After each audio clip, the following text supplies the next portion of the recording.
then you have one of the best split pushes in the game. So that's not going to be a factor here coming in for LGIM. I don't know if you guys at home can hear that, but I can hear the crowd just chanting away behind us. We haven't talked about the crowd either. I mean, we've got a Brazilian team now, and they're the only Brazilian team on stage, so they'll get all of the support all here. The love. From the crowd, and they've been fantastic. Someone said that they were like a football crowd, and that's exactly how it feels. You've got the vuvuzelas going off. You've got the, what did you call them? The clappers? I can't remember what you came up with. They're thunder sticks. They're thunder sticks, but you called them something completely different, didn't you? No, I think that was Joe and Jad. They call it like noise sticks or noise sticks. Yeah, it was something like that. Yeah, but they are thunder sticks. Or something. But they're making a terrific amount of noise, and they'll make noise over almost anything out there. Put a good board down, they'll cheer. It seems like they'll cheer anything the Brazilians do that's positive. A lot of safe, just pick bands or core pick bands coming in for LGIM. Looks like they're just trying to shut down some of that comfort zone for Cade. We'll have to see what they choose to pick. They will not allow LGIM to get the misfortune. They do have Jace. They still have that Rumbleville if they want to go for it. Not to mention Kha'Zix and Olaf are yet left open once again. But LGIM, I mean, having Olaf are available to pick, didn't even bother with them. I guess they just really weren't fancying him, I guess, and really weren't threatened by him if the other team ran it. The Mumu's still open here. Yeah, I was going to say. Nivea's still open for Mid King. Yeah, Misfortune. So Misfortune continues 100%. Picked or banned. Mumu's the only other one that remains. Olaf, of course, was left completely last time round. Wasn't banned, wasn't picked. No, not picked as well. That was his first game. So maybe here again, if he does get picked, that'll kind of, up it back up for his pick ban ratio. But the Kha'Zix is going to be the first out.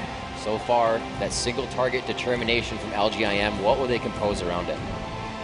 Just damage. It's going to happen. That's all they did last game. Yeah, they were pretty much just all damage champions, and yet they still built tanky. You had Jace build a little bit tanky. You had Lee Sin go for that Warmogs. Even had Rumble go for the Riley's Crystal Scepter. So, build a little tanky makes you go a long way, but we do have Jace actually looks like being hovered over for KEYD. We did see it banned against them out of Insight, so maybe we'll see something amazing out of them. Maybe they can kind of keep up with Mid-King's Jace. This saw last game. Mylon waiting to pick. We have seen Mylon on Olaf previously.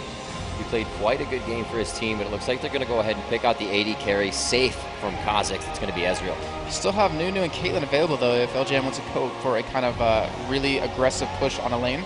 But Nocturne, I always love me a good Nocturne if they lock that in. He's just so much fun to play, and he's so much fun to watch because that ultimate is just perfect, especially with the Kha'Zix. If you just stealth up, I mean, once you pop that Nocturne ultimate, if Kha'Zix stealths, you're not going to see where he's going at all, even with that really low cooldown on his invisibility. So an in-your-face fight team, that's what Lulu says right there.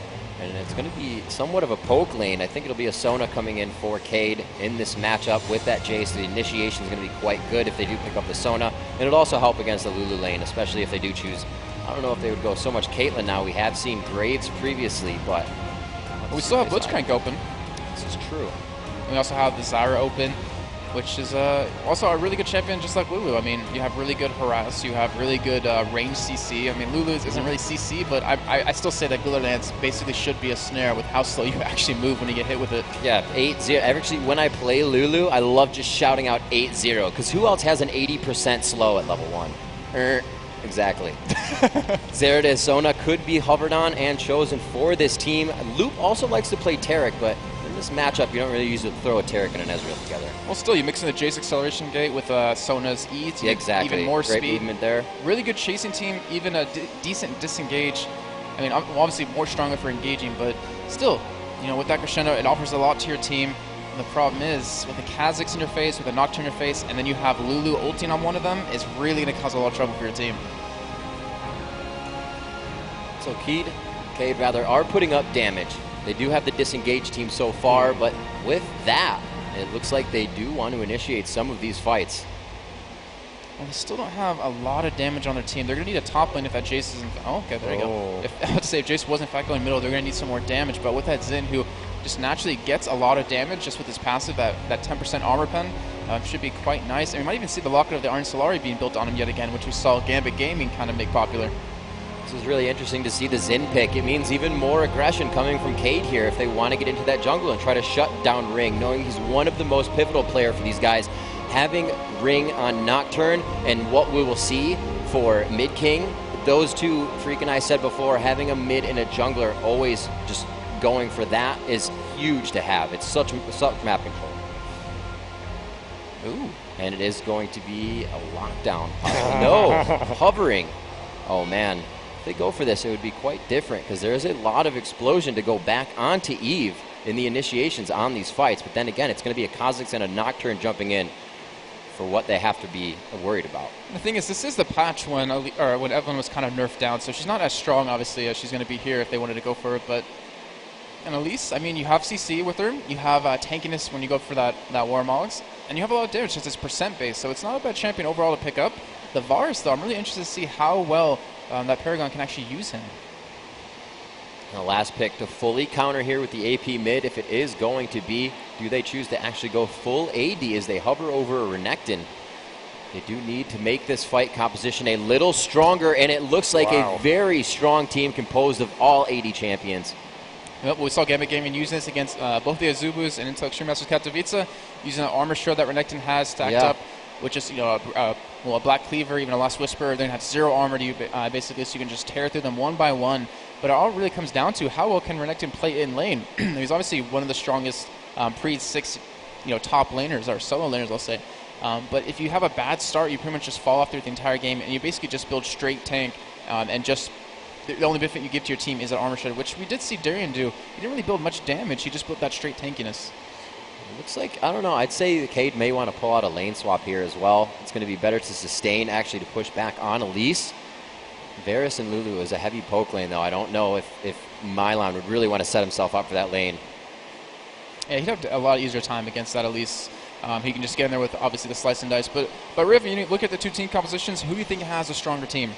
A stronger team right off the bat is Cade in the beginning of the game. The damage they're bringing to the table is bursty at its earliest levels.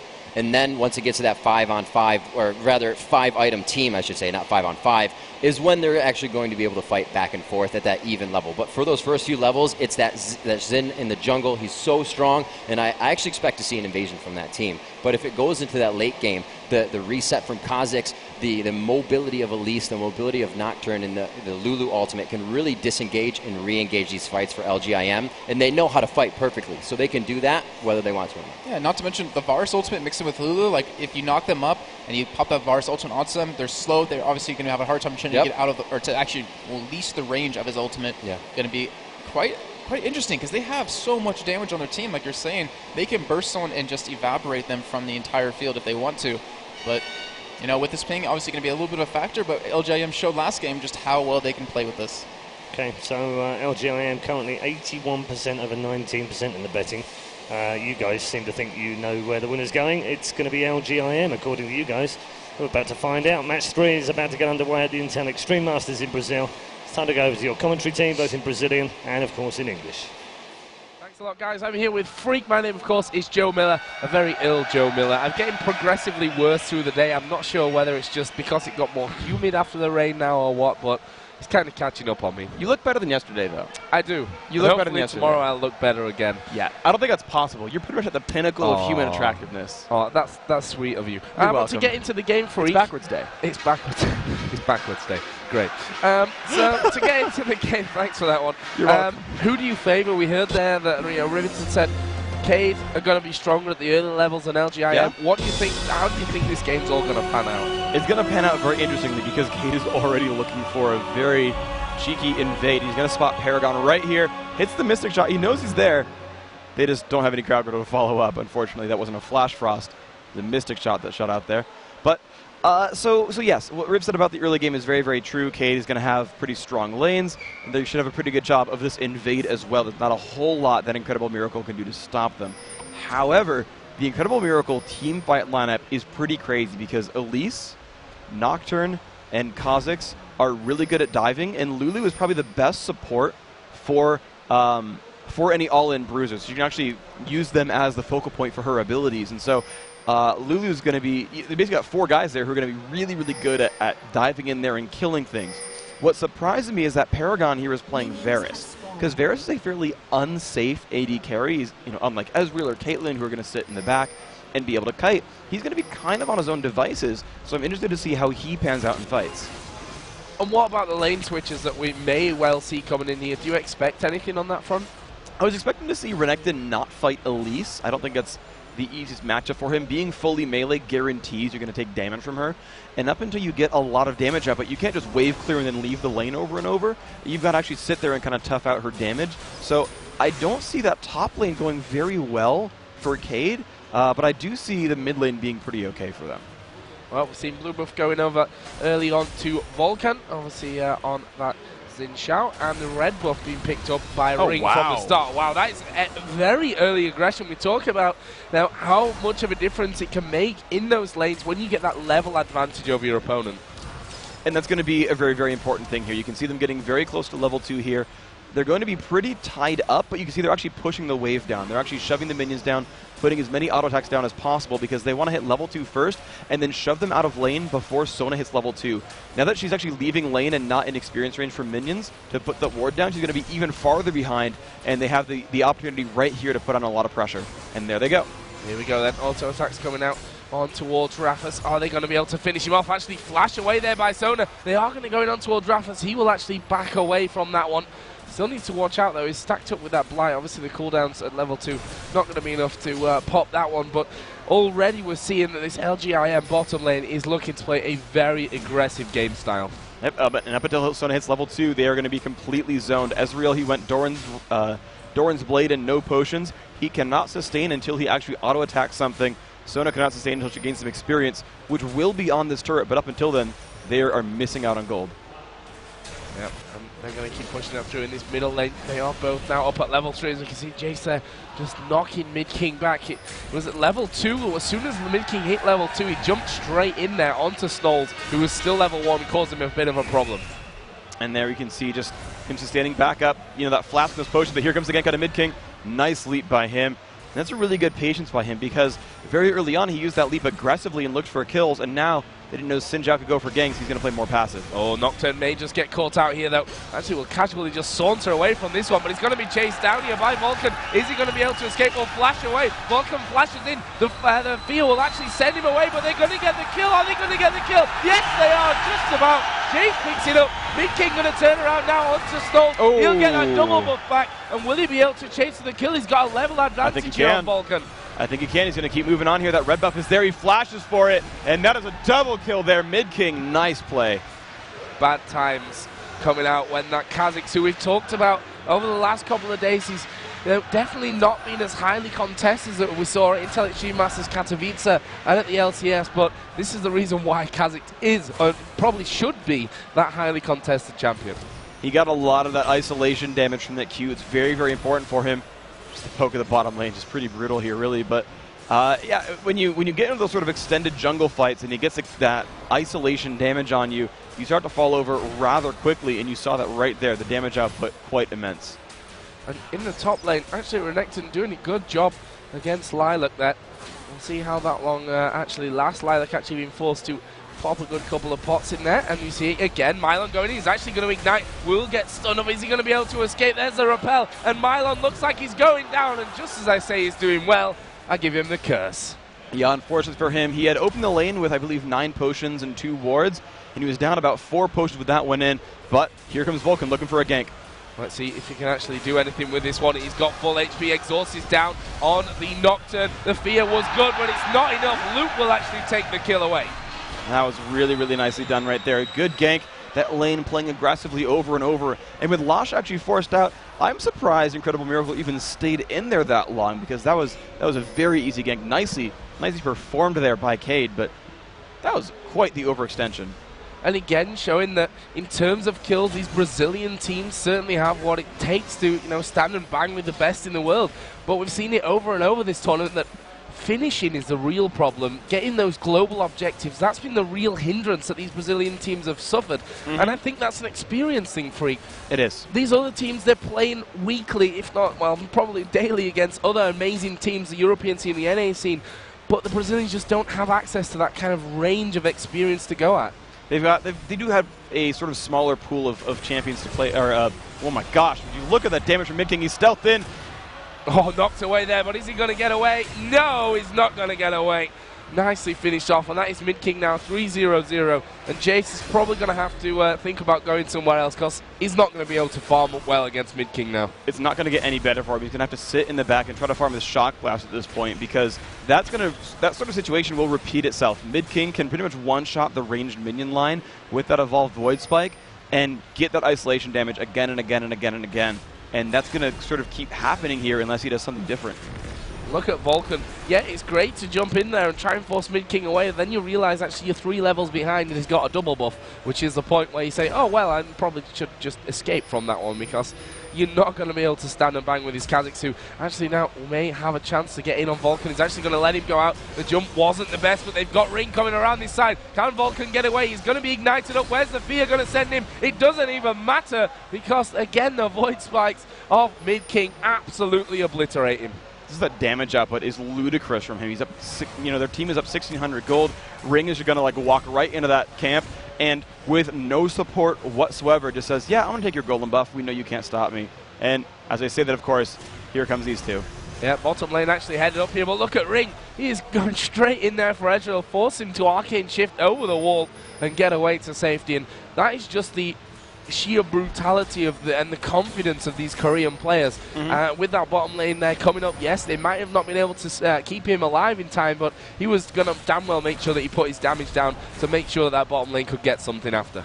And that's really wise, right? They kind of watched for when Sona and Ezreal left the lane. You saw Lulu and Varus just come right back up after them and said, if you stay and fight, it's a 3-on-2. You won't kill Nocturne in time, forcing him away. Very, very smart move. Good coordination overall. That's actually just super important, is whenever you go for a jungle invade, pull the nearby lanes to help you as soon as you see the opposition move around, because generally speaking, you invade when you have a numbers advantage, but you need to pull your lanes to make sure that advantage stays there.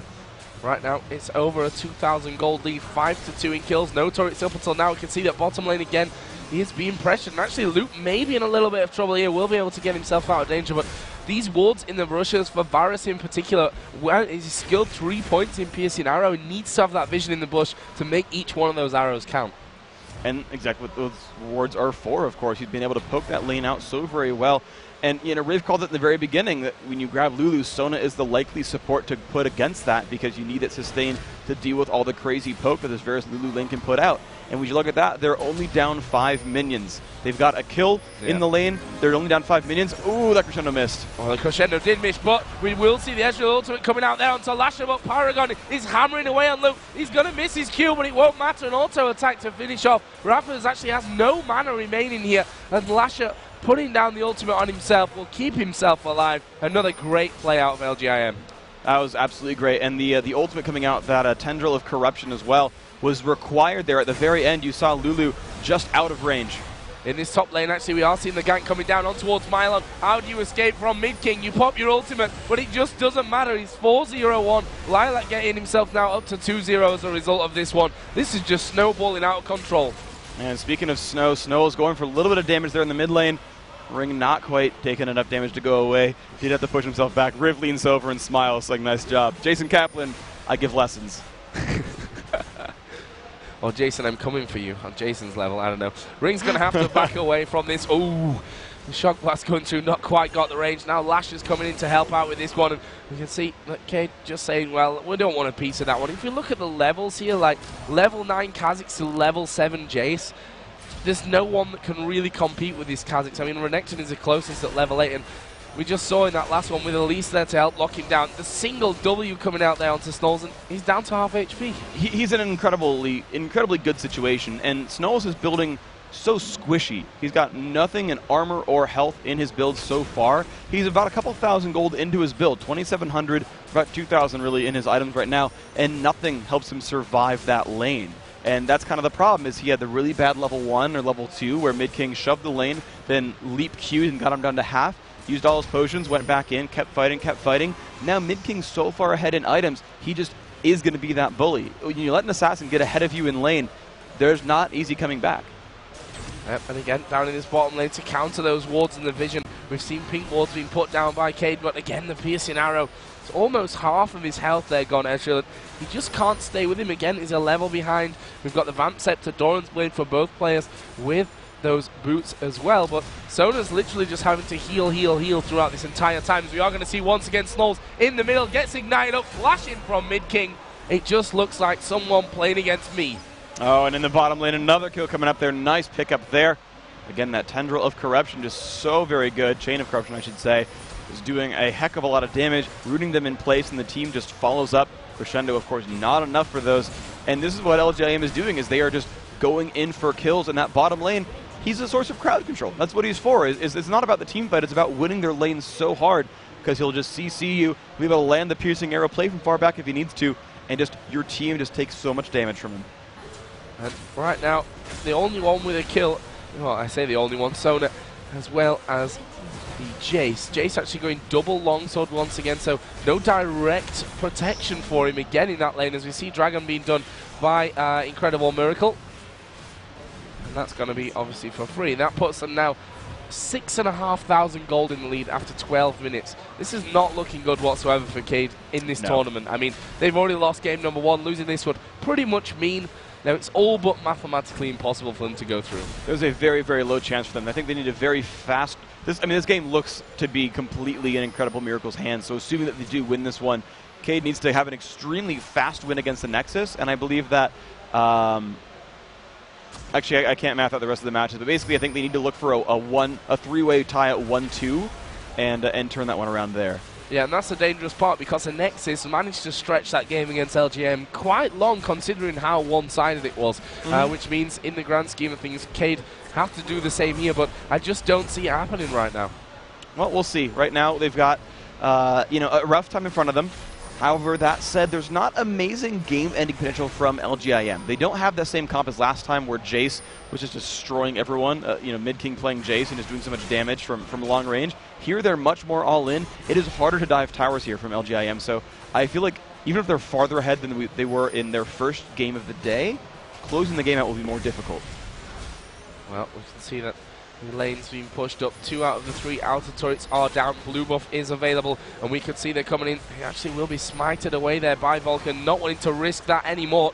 There's the rest of the team coming around. Pink ward put down as well by that blue buff, so that gives them vision. I say pink ward, it was actually the Oracle on top of Lash's head that I missed up for that pink ward. But either way, same principle. They're clearing out the wards on that top side of the jungle, which is another important part of pushing turrets, getting control and vision of the enemy's side of the map. And this is very cohesive. What LGIM is doing is, they have a fairly early mid-game focused team. It's a lot of I should say mid-game focused team. It's a lot of assassination power, a lot of all-in, a lot of ability to kill off single targets very, very quickly. And they've said, okay, 14 minutes in, we've got a bit of a lead. Let's grab the oracles. Let's starve all the map vision, and let's start pushing. If someone moves around to try to flank us or moves around to defend the turret, we'll see him coming. We can jump on him, pick up that kill. And a 5-on-4, even if we're not a long-range team, a 5-on-4 is a turret. And we can see Mid-King again just going around. Void Spike straight into the middle of the team. Rafa's taking a load of damage, and you've got the piercing arrow coming out of Varus. The poke is certainly there, actually. I mean, yes, you're right. It comes from the other side as well, but it's definitely there from LGIM. It's the max piercing arrow of Varus, which is, to my knowledge, not the normal build for Varus, who's doing that for the poke power. And with Kha'Zix being this fed, you're darn right, Void Spike's quite a good poke here. Yeah, and the actual spread of them as well is incredibly dangerous. Like, oh, we're behind the tower. Yes, piercing arrow. You've got to dodge left and right. You're not dodging Void Spikes. Yeah, you thought Mid-King was hitting with really good accuracy in the first game as Jace. Wait till you see him have 3 times the chance of hitting people. Yeah. And right now, Mylon may be under pressure in this top lane. Actually, he's going to go in towards Lilac, but here comes Mid-King, and he is going down. Lilac not even going to suffer too much of a problem with that one. And Mid-King, and he's out of mana, which I think if he wasn't out of mana, he might have gone in for that one. Jace actually trying there from the side, not quite able to finish off Lilac. I really like that Mid-King came to the top lane to support his Spider Queen and make sure she didn't go down. That's very good chivalry there. God. Are you sure you're getting better than Jason? That was a quality pun. I don't know what you're talking about. You guys are spending far too much time together after the shows. That might be true. So let's have a look at the big picture here. 25, let's call it 26,000 gold to 18.3 thousand. 3-0 in turrets, 10-2 in kills. 6-0-1 Kha'Zix, which is the big thing here. He's got Bloodthirster, he's got Brutalizer, he's got the tier plus a longsword in there. He's pretty much destroying things right now. Jace has really been the one that's been destroyed, at least in the lane, is 1-3-0. He's got a Brutalizer in the tier to his name, which you don't have to be a genius to work out that 1v1 is not an option. No, not for anyone on this team whatsoever. And I actually got to hand it to Mid King for a great sort of build adaptation. So we know Muramana is a very common pick for Kha'Zix, and oftentimes, and actually in the very first game we saw him, he actually would rush the tier of the Goddess to get that item out sooner. In this case, he actually went Bloodthirster and Brutalizer before he even picked up tier of the Goddess, and that allowed him to really snowball his early game lead, because you need some time to stack up tier of the Goddess. You don't get much damage out of it for a while, and instead here he went attack damage, attack damage, attack damage, armor penetration, more attack damage, and then said, okay, now that we've crushed at this mid-game point, I'll start advancing my build in some other directions. We can see LGIM here pushing that middle turret out there in the top side of the Cade jungle. They're taking away literally everything that they can get their hands on here. Now Oracle is going to be, if you attack move in the bush at least, going to be clearing out all the vision that the Brazilian side have actually got on this side of the map. And just overall not looking too promising for Cade. No, this is going to be another attempted push to try to get another turret down right here. A little bit of punishment on a Lilac, but I don't see him going down here by any means. Got a Glacial Shroud as well. And Mylon not in a good place. Yeah, he's actually going to have to back away from this one, I think, because we are going to see Nocturne diving in, go straight in on towards the support. There's the Lulu ultimate. They're right in the middle. Finally, Kha'Zix gets shut down. Cade aren't doing a bad job here. They've managed to actually get 3. Can they get any more from it? Lilac going very, very low. Acceleration gate means he won't escape. Double kill for Ezreal. It was only Varus that got away. Incredible turnaround. That was a beautiful fight. And you can just hear, I'm hoping you can hear the Brazilians just going mental in the background. The roar as they picked up kills was a little haunting almost. That was quite incredible. And this is exactly the move you want to see from Cade. Look at that. They pick up the kills. Immediately they turn to look for a major advantage. I think they had the chance to go for Baron, but 2 turrets actually is more gold than they would have gotten from Baron, which is probably a better comeback mechanic for them. Yep, we will take that one in a turret, and well, it's the start for them. Oh, Varus coming in here. This could be bad for Luke. Not sure if he's going to be able to escape this one out. Piercing Arrow actually not quite connecting there. He needs one more auto attack. The Ignite will actually finish it for him. Now he's on towards Mylon, who can slice and dice out with that acceleration gate to stay safe.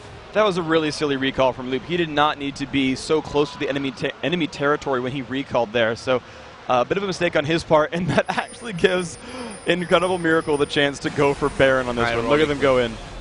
Yeah, and you know, when that kind of fight happens and you lose so heavily, these Korean teams are, in my opinion, going to be one of the best outfits at saying, wow, that went really bad for us. How do we change it? And next time around, they nail it back on the other side. But we'll have to see. Baron very, very low here. Can they steal it away? Yes, they did. They stole it. Vulcan's stolen the barrel here. And Baron is going to go down in the end. But what are LGIM going to do about this one? It looks like they're backing off.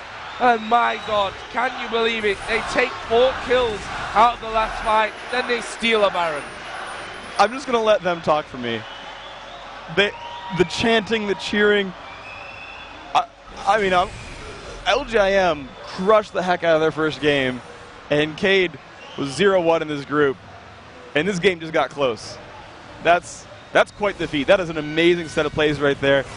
You know, the prior team fight back at the top of the map by the Lizard buff, it went a little bit bad for LGIM. They dove in a little bit too early. The Nocturne to Lulu initiation was really strong. They got the knock-up, but a beautiful crescendo. And actually, that prior fight, I have to say, I mean, this is 2 minutes in the past, but Vulcan on Xin Zhao won that fight for his team because Nocturne went in, and his Crescent Sweep knocked everyone else away. So suddenly Ring is 1v5ing and just got dunked on. And then they tried to limp back in and couldn't do it. Very, very good fight from Cade back in the day. Amazing, amazing Baron steal. And they've got, though they're down in gold, I think they have the map control to start taking another turret here, and I think they can get this gold lead even closer. 12 minutes ago, we were talking about how Cade need to hold on to this one for as long as they possibly can. Now, are we talking about them being able to turn this one around? They are still behind. They're 4-2 in turrets, 13-6 in kills. This Kha'Zix has fed. We saw how quickly was taken down in that last fight, though. Yes. Freak, how much of a chance do they have in this one with that Baron pickup, with that 4-man takedown? How much has that helped them get back in this match? I think they have a real chance here because they finally got some real items on their champions. Look at Ezreal, 2-0-3, Bloodthirster Static Shiv. He is the richest member on his team and is actually about caught up with most people on Incredible Miracle. The thing that helps him a lot, actually, is that Mid King has built only damage, and he's still trying to finish out some damage items. So he is killable in a team fight. Look at this, they're not finished, they're going in for it. Mylon is going to come down, the ultimate comes out of Varus, but Paragon is in a lot of danger. Nocturne going to come around, the crescendo completely whipped. Lasher will die though, that is the first kill for them. They're going to back away and take themselves a Nocturne kill. He flashes, it wasn't enough, and now they may even try for some more turrets. Amazing. We'll see if Renekton can get any dashes. He's got a 1 second till he can slice and dice forward. Looks like he's not quite going to find Varus, but they're reasonably healthy, have Baron, and have Sona. We're going to see if they can out-sustain the poke from Kha'Zix. Yep, Kha'Zix there coming in from the side, and I think instantly Cade were like, whoa, he's still very, very painful for us at this stage. And that's going to be one thing that caused them problems, but Jace can return that favor there with the Shock Blast. And the question is, who has got the stronger poke here?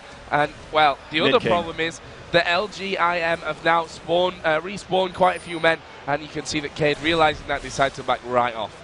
And actually a small mistake here from Cade, because if they had more vision on the map, more knowledge of what was available, they could have stolen away the Lizard buff down here and could have said, screw that lane, and just like backdoored bottom or maybe even backdoored top, because they have some real tanks. They have durable guys and they have damage output. Playing Poke War against Kha'Zix is not going to be available for them very easily. That's going to be kind of the key here. If they can kill King, then they can actually push through and start taking down structures. If he's alive, his poke will really, really wave clear and really hurt Cade's health bars. So, Mid King needs to go away from them to siege very well, or they need to sort of find backdoors out of nowhere. Where is the targeting going to come down from Cade's point of view on this one? Is it that Kha'Zix, I mean, he's the most fed in the team. He's putting out the most damage. Is that their prime target? If they can get him, yes. He has to go into melee range to do anything major. He might sit in the back, use W, wait around, and wait for cooldowns to go down. But basically, Vulcan, he's going to be really, really tanky. Milan's going to be really, really tanky. They can actually get in on squishy targets and start to really ruin days. And there's no easy all-in here from LGIM. They have to use Mid King to do that. Oh, Lilac could have possibly got caught out there. Actually, he's going to rappel down right into the middle of them. The ultimate did come out of Varus to slow that push down. I'm wondering if LGIM are wanting to turn this one around. They've got Nocturne and Kha'Zix both coming in from the backside of them. They're still pushing through here. The acceleration gate will get them a bit further away, but Lilac is not finished yet. He's going and going. Snow's down to just above half HP, but LGIM quite happy to say, okay, we've forced them away. Let's get some vision down on the map. Cade can fight here, though. They're in pretty good position. They've got all their ultimates and cooldowns up, which is really the important thing. When you saw that Elise got caught, a Lilac there, Sona actually saved Crescendo and said, nah, you're a tank, you've got a Glacial Shroud, you've almost got the rest of Frozen Heart here, you've got a Warmogs. I'm not going to blow Crescendo on just you, it's not worth it. You can see their wave clear is amazing, they're not easily getting sieged out. Cade getting that last turn of events, getting only within 5,000 gold, they're able to withstand this push, and if they get the right to engage, they could win another team fight. Within 5,000 gold sounds ridiculous after, we were looking at an 8-minute start to the game. Was so one-sided in favor of LGIM, but now Cade doing a fantastic job of holding this one in. Vulcan, he's going to get cocooned there, but they're not able to quite lock him down.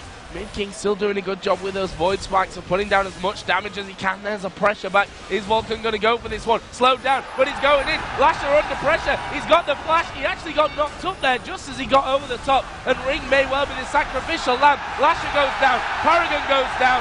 Kha'Zix is still alive, but for how long he's burning? He goes down. It's going to be 4 men taken out. Where is Lilac? He's right in there. Surely this is going to be an ace. They flashed over the top. Ezreal manages to dodge. The cocoon won't land. Ezreal ultimate comes down. Where is the slice and dice that Mylon needs? It's coming up pretty soon. 3 seconds. Will Lilac be able to escape this one? He's the last man left alive here for She has repel. LGIM. She can go to the Wraith camp if they chase. She's safe right now. But they picked up a 4-for-1. Baron, if you can check the timer for that one, not up yet, but should be fairly soon, actually.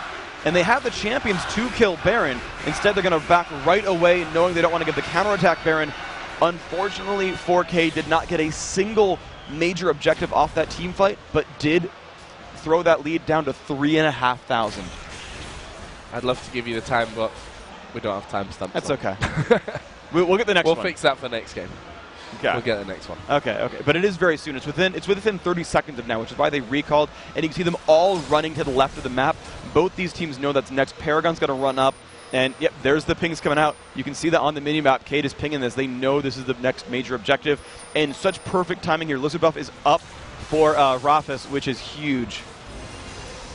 And right now, the ward's going down onto the top of that Baron. It's in its position. Actually, Lilac is headed back home right now, which could give them an opportunity, but the vision for both teams not quite high enough to be safe. Peace of mind is just not there for either of these teams right now. We can see that LGM don't really have any vision over on the red side of the map, and the same goes for Cade on the blue side of the map. So there's no real control of that Baron, and that's going to have to happen soon.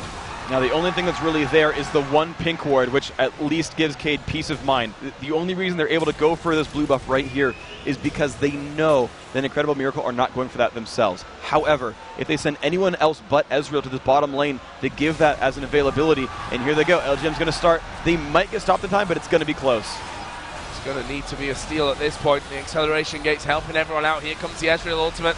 They have vision already. What can they do? Can they get in there for the steal once again? LGIM are still doing the Baron. They're going to go in there. Oh my God! Steal it! 2 steals in 1 game. Amazing from Cade. Luffy's going to try and get away from this one. It won't work out for him, but Cade are not doing too well in the fight that ensues. Kha'Zix's already got 2. We see Milo diving into Paragon. He picks that up, but here come Rappers and Snowballing. Can they mop up? They've managed to get themselves 1. There is Elise right down on top of them. The acceleration gate.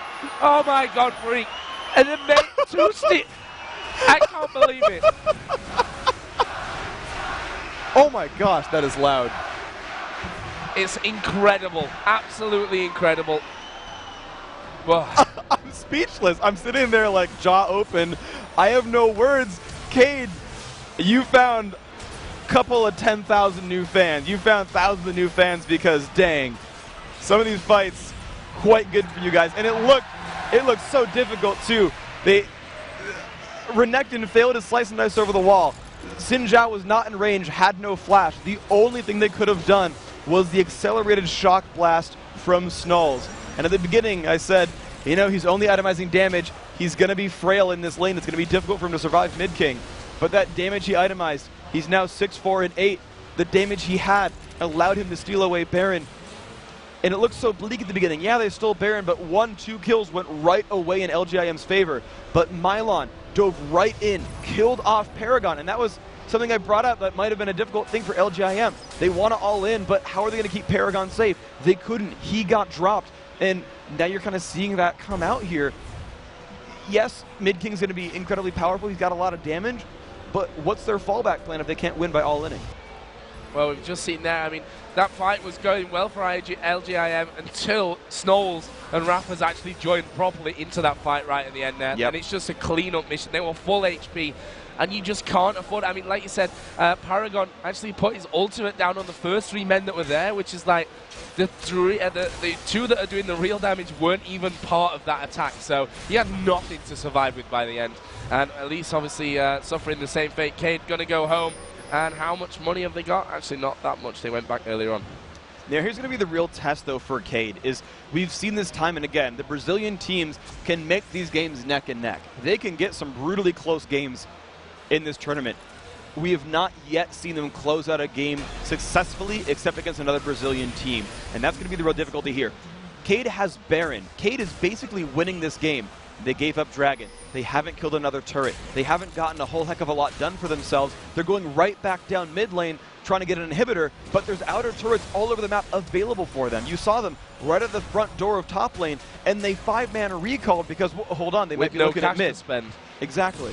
And so this is actually the difficulty, is can Cade close this out? Their Baron steals have been great. Their team fights have been awesome. Can they actually strategically win a game? Well, we're going to find out here. I'm not saying how long it's going to take, because this could be easily one of those 50, 60-minute games that we see. And right now, Cade, they're still sieging up here by the steps. That naked inhibitor, as is a naked anything, too tempting for them to go anywhere else. Wow. Wow, I don't know where that came from, but they're going in onto the inhibitor anyway. Already down to half HP, and that is the first inhibitor of the game for Cade. Amazing play. And that's really, really good for them. They've only got a few seconds left of Baron, about 30 seconds, and they're going to run right for the top lane. Now, I'm going to hope for their sake. There we go. There's the ward. This is a very important ward right here. This allows them to look at a lot of the important jungle, because they can easily see LJM come out of mid. They've got super minions to spot for them. This top lane is theirs, and look at LGIM. They are saying, yes, let's go up mid lane. We're going to force them back again. We know they fight better than us. We're going to stretch it back out and force another recall. And that is the strategic play that you're seeing sort of as a difference here. What a great move by the Koreans. They said, yes, they're doing all this stuff. They're knocking at a front door, but we can dive mid lane. They've got to react to us. And now they're headed down towards this lower inner turret. They should, or will they be able to have it away? We see that Cade have come back very, very quickly into this one. Mylon again right at the front there. He's well tanky. If he wants to get involved, they need to be a little bit careful, because we've seen time and time again this Renekton has been so offensive with getting in their faces and destroying them. And I love what he's done with his build, actually. And I think part of this is his play style, and part of this is the opposing team. They will not go for Renekton first. Their team is all in dive, and they're so good at diving, they can dive anyone. They don't have to hit the front line. So Renekton is going to largely be ignored. So what he's done is built Hex Drinker and a Brutalizer and Sunfire Cape instead of Warmugs, giving him more damage, allowing him to actually hit Paragon or hit Mid King or hit Lasha. Mylon's doing a much more damage-oriented build for a Renekton, and it's actually succeeding very well because of the enemy team. You see once again, Cade going to take the last outer turret that remains here in this game. And are they going to be forced to recall? Yes, they are. Once again, LGIM pushing them up middle. They didn't go any further than that inner turret position last time around. It was all about forcing them to back away and not push any of those inner turrets down. That's exactly what's going to happen again. And with that, though, Cade has put themselves in the most turret kills of the game now. They finally just pushed those outer turrets down. That middle inhibitor, it's not doing a lot for them, but they've taken the outer turrets, then recalled back. Taken the outer turrets, recalled back. Them shoving mid like this gives them that breathing room, and this is going to be difficult. LJM's looking for a brush bait. They could do with some wolves, that's for sure, but what's going to happen here? Mylon and the rest of them, they're there, they're staying as a team. Can they react fast enough? There's a Cocoon, actually misses. The Void Spikes have missed as well. How is this one going to go down? Crescendo in towards Vulcan. Mid King taken already quite low. Mylon suffering the same fate though. There is the first kill of this one. Vulcan will dive in on towards Ring. He flashes away. We see Edriel managing to get Elise, but is he going to have enough of a cleanup crew? Jump away again as the Q comes out from Jade. They're super low. They are super, super low. Good slow from Kelly. Flashing from Luke. Takes down Lasher at the end. Can Mid King get away? The Q. He jumps away. But again, a 2-for-1. Crazy stuff, Freak. And there we go. Mylon actually just dove himself right in there. Took a lot of damage. Got killed. Oh, they're going to try to fight Paragon. They got him. The ward found him. They've killed the AD carry. And this gives them a 4-on-2 on the map. They pinged Baron. They pinged the inner turret. Inner turret, this could be an inhibitor for them. Just looking at that Baron timer. It is at 27:33, the last takedown. I can hardly hear myself speak here. The Brazilian crowd going absolutely nuts for Cade's performance right now. They've got a decent amount of gold again. They're going to go home, get themselves all finished up. Yeah, that ward was just ridiculous. That ward killed Paragon. 3 minutes, and it just timed out too. Like that was the last 5 seconds of that ward.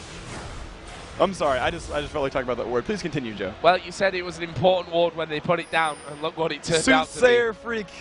We're going to do the lottery tonight together, and we're going to win. All right. Maybe not. No, we got this. We got it. We got it on lockdown. So let's have a look at the items now, because we may or may not have a bit of a quiet period. I mean, quiet with this audience? Look at its 400 gold difference. It's not even funny how close this game is after 35 minutes, and now Baron is being started off once again by Cade. What an incredible miracle going to do. They don't have Varus anywhere near it. If they fight now, they could end up being massacred. It's down to half HP. What's going to happen? They dive out on towards Ring. We see actually Sin show up on the top side. Lulu ulting to save Ring. Is he going to save him? No, it won't. 2 more going down here in surely a matter of seconds. Lilac trying to get away. Kazik jumps away. Lasher goes down. Here comes a slice and dice once again. Lilac will somehow get away from that one. He won't see Varus having the same fortune. And Mid King jumps back in and again doesn't quite work it out. And that will be a 5-for-3 ace coming down. And they can go Cade. for the Nexus now. They've got 2 members alive. They've got super minions in the base. This could be Cade taking down. Oh, the inhibitor respawn! They have to kill the inhibitor first. They've got 15 seconds until Nocturne and Lulu come up. I don't know if it's going to be enough time. Rafis, he's trying to get his attack speed back up by hitting things with Mystic Shot. They've got 8 seconds. The turret's down to half. Here we go then. What can Rafis actually do is giving the speed buff there to Luke. They've got the second Nexus turret down to half. Here comes the Nocturne ultimate. Rafis, are you going to ignore it? Are you going to keep going? Yes. Second Nexus turret goes down. Ring has managed to take down Sona. Can Rafis escape? That's a double buff that you don't want to lose. Arcane chipped over the wall. He's still living. He's going to get I don't know. Ring is maybe trying to give chase, but he might just defend the turret instead. He might survive this one. Top turret went at the top. Yes. Yeah, you got minions flooding in everywhere because when the minions are in your base like that, there aren't any waves to go to the sides. You've seen every inner turret gone now. There is literally 1 turret left alive in LGIM's base. 2 inhibitors, 1 turret, 5 minutes of super minions coming down the mid lane. There's a very real possibility that Cade, I mean, they are winning. Yes, they are winning. This could be great for them. But how is this going to go? Baron has been started again by LGIM. We have Snowls there. We have Mylon there. We have Vulcan there. We have the Ezreal ultimate coming in. He's getting down low. Can they steal for a 3rd time in a row? No, they decide not to go for it. Maybe a wiser choice this time around. Okay, but that's going to kind of reset the game a little bit. Now the gold, neck and neck. With the Baron buff, LGIM is going to have a much closer team fight. We've seen, I think, 4 team fights in a row. Cade won. Cade have been winning team fights over and over and over and over again. And if you kind of just had them keep bashing heads against each other, you would see the same thing happen. However, now you have LGIM with Baron buff. That gives them, I think, the edge they need to say, we can fight equally. So the next fight's going to be very, very, very close. However, if Cade wins a fight, even by +1 member, they will win the game off of that. There is almost no chance that they can't close the game out with a single team fight win. The question is, does Cade look for that fight now? Do they get amped up, say, look, if we kill you, the inhibitor's down, we can close it, or do they wait the 4 minutes for Baron buff? Because LGIM are going to be afraid. They know they could lose this game. If they leave their base, they can get backdoored. There's still 3 minutes until the inhibitor comes back up. That Nexus will die to anyone backdooring it. Cade, honestly, they could go for an Oracle's like jungle sneak and just backdoor by jumping over the wall. There's a lot of opportunities here for Cade. Well, what are they going to go for? Honestly, Freak, after these 38 minutes and 40 seconds, I have not got a clue what's going to happen towards the end of this one. 2 Baron steals already coming out from Cade. They were looking down and out after about 8 minutes, and now they've turned this one around. It looks like top lane is going to be the target. They want to get that second inhibitor down and out of the map to allow those super minions to really put the pressure on to LGIM. Nocturne is having to recall from this bottom lane. It's 10-4 in turrets to Cade. I still can't quite believe that I'm saying that, but they are pushing in for inhibitor number, well, I guess technically number 3, since the last one respawned right in front of them when they were looking for those Nexus turrets. This game could have been over if it wasn't for that. If it weren't for that inhibitor, they would have won the game. That inhibitor is if LGIM wins, the inhibitor is the MVP of this game. That inhibitor respawn is the MVP if LGIM wins this one, because that's saved them from losing here. But the siege is on. The difficulty being that they are still against that same Fed mid king, and they are against a Baron buff. So their poke will not last very long. There's so much regeneration coming out from Baron buff. This siege is going to be difficult. What they have on their side, though, is this giant minion wave must be answered. It will kill a Nexus by itself if they don't answer that.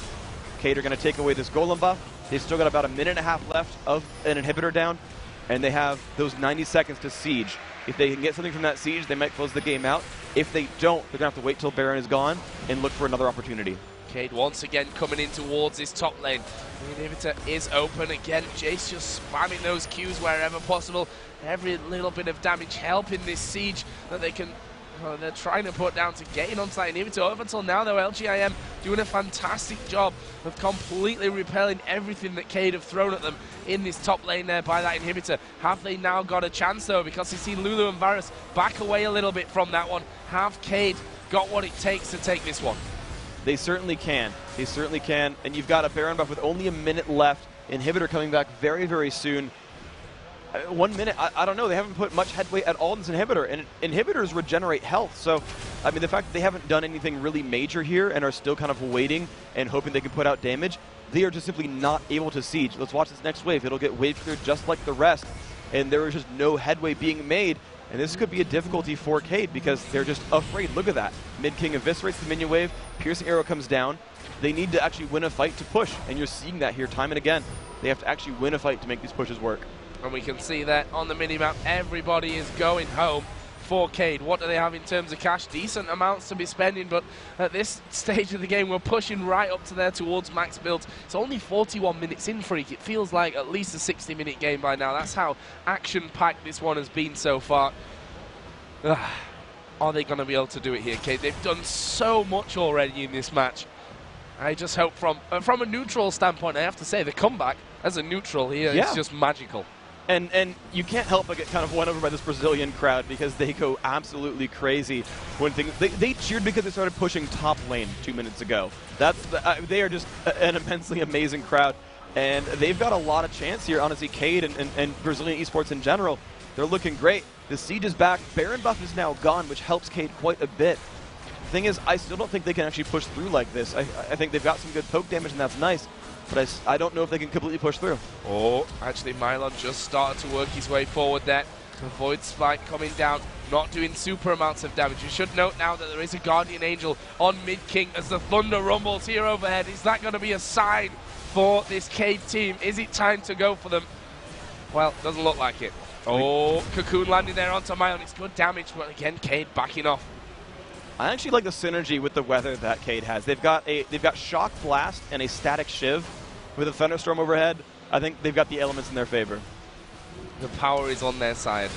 The power is yours. Hopefully the rain doesn't flood us out before we get to the end of this epic game. As Cade still trying to push, through, and still landing those Shock Blasts over and over from Snowballing. And this is something important. You mentioned it last time, and it actually got them more than just vision. It got them a kill at the end of a very big fight, and therefore the 2 Nexus turrets, these wards in the enemy side of the jungle, they're backing away down towards the Dragon Pit. Is that even worth it right now? Dragon, no, because Baron's too close right now. Cade, honestly, they could switch gears, though. The siege has not been working. They can play the gold starvation game. We've seen teams try to win games this way, where they say, okay, we're ahead. We will take the jungle over and over and over again. We will take all the buffs. We'll take the gold from that. And we will stretch a gold lead by killing neutral monsters and get that 1.5 items ahead, and then turn that into the Baron fight, and then close the game with Baron. That, they've spent the last 6 minutes basically trying to siege unsuccessfully. They've now finally taken away their own red and blue buff. Baron, they know, is coming up. They need to grab an Oracles. They need to sweep all the wards. They need to bait LGIM into a really bad fight. Cade can do that. They have the team fight power. They have the gold to spend on the wards and on the Oracles. They just need to make that happen. The Oracles is there on Sona. They've got 2.5 minutes left on that. They've got a Ruby Sightstone. No other wards on their inventory, though. We'll see if that's going to be enough for them to starve out a Baron push. The crowd is singing right now for Cade. I have never been part of such an amazing atmosphere here. You'd think there are at least 3 times as many people in that crowd. It's not that many. They're just unbelievably passionate here at the Intel Extreme Masters in Brazil. And right now we have that siege poke wall going around by the Baron. It's spawned in. Cade are going to start it off. The question is, what will LGIM be able to do about this one? Baron has not lost too much health. It's only Mylon who's going at it. There is the Shirelius pop. They're going to go for it. They're going to go for the fight here. Big King dives in there. Ring is in the front as well. Rappers is doing a great job of kiting with that Iceborne Gauntlet. Ring going very low. Rappers, will he go down? Yes, finally. But Big King is there with Jace hammering away from them. That Guardian Angel is popped. Will he be able to jump away? Will he be able to finish off? No, he won't. Double kill for Renekton. That is a 3 for 1 in favor of Cade. Oh, 3 for 2 there, just right at the end from Lasher. And the damage output from Snowballing is so huge right now. This 3-on-2, this is going to be incredibly important. He's level 18. He's got that max hypercharge. He's going to eviscerate buildings. Look at how fast that inhibitor goes down. But they're low on health. They've got to be careful about this. If they don't close the game out here and they stay for too long, they could give away Baron. They're actually going to back off with just the inhibitor. 3 alive. They've got a little bit of sustain. Sona, not a lot of mana. They're not looking at Baron either. They don't see Mylon recalling. They're not going to pick that one up. Lash is going to head his way back out. No other major advantage picked up for Cade. Just the plus 400 gold for getting an extra kill in that fight. It's still neck and neck. Loop just been denied his recall there. Snow's taking away as much as he can from the jungle. Looks like, minions going through, I don't care. We've got super minions going the other way. They'll sort them out. The next focus for us is going to have to be around Baron. And yes. You just know that whoever comes out with an advantage now at 46 minutes into the game, those spawn times are so huge, it could be GG right there. So Cade has like a 90% chance of getting Baron off of this because they're now in a beautiful situation because they've got super minions piling down mid lane and there are no turrets to stop that, which means if they sit there and just let minions fight minions, Cade will just win the game by default. So someone from LGIM has to defend the base at some point, and that base is very far from Baron. If Cade plays this right, and this is what they should do, they're shoving out the top lane minions, they try to shove down the bottom lane minions, and they just need to sit at Baron and make LGIM try to do something, because the minions will win them the game if they actually contest Baron. And what they're doing here is starting off the Baron. What are they going to do? Peel off instantly there. Shurelya's Reverie is popped by They don't Sona. need to fight. Will they go in? No, as you say, they don't need to fight. They can just hold them right here. They either give up Baron or they let those minions go straight through. But look at Cade's positioning. They're going straight down that middle lane. They've got a recall They're now. going to go for this one. They've got to recall. Have they got time for this one? Cade are rushing into the base. They've not got time to recall. There are no You can see him. turrets left. The You can see him on Nexus is screen. open. They can't come through. They've won the game. We spoiled the game, but they've won the game anyway. An amazing, amazing performance on this one. They're fighting in the base at the end, but it doesn't matter. The crowd going wild. And bursting blood vessels. I think the crowd is talking for us there. It was actually, that fight looks like a 5-0 ace. You can see them on your screen. Ridiculous comeback. Amazing, amazing job by them. Jumping around on screen. The Brazilians going nuts for them. That is a very, very, very well-deserved win. Cade, 1-1 in the group. LGIM, 1-1 in the group. Oh,